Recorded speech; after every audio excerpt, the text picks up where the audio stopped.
आज Doubtnut app download करें। Doubtnut पर अपने सभी गणित, रसायन विज्ञान, भौतिक विज्ञान और जीव विज्ञान के डाउट्स का करो सफाया। बस प्रश्न की फोटो खींचो, एक ही प्रश्न को क्रॉप करो और तुरंत वीडियो सोल्यूशन पाओ। अभी डाउनलोड करें। नमस्कार दोस्तों, दिया गया प्रश्न है कोणीय मॉड्यूलन आवृत्ति मॉड्यूलन और रिक्त स्थान के कारण होता है।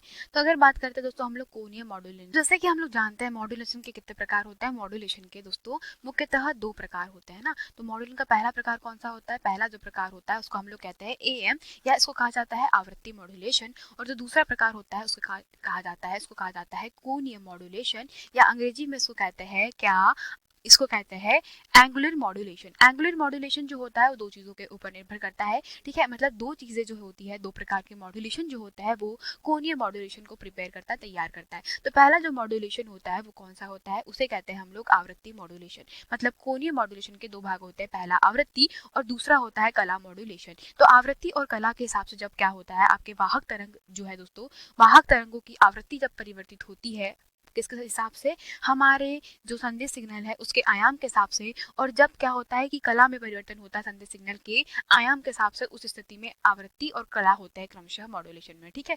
और एएम तो आपको पता ही है कि एएम में क्या होता है कि वाहक तरंगों का जो क्या होता है दोस्तों आयाम है, तो आयाम जो है वो संदेश सिग्नल के हिसाब से क्या होता है? परिवर्तित होता है वो, और इस प्रकार से क्या होता है? मॉड्यूलेट होता है। तो ये होता है एएम और ये होता है आवृत्ति और कला। तो यह चित्र जो आप देख रहे हैं वो क्या बता रहा है कि ये होता है आपका वाहक तरंग, ठीक है। वाहक तरंग जिसकी एक समान और उच्च आवृत्तियां है, यह होता है आपका संदेश सिग्नल, ठीक है। तो संदेश सिग्नल कम आवृत्ति वाला।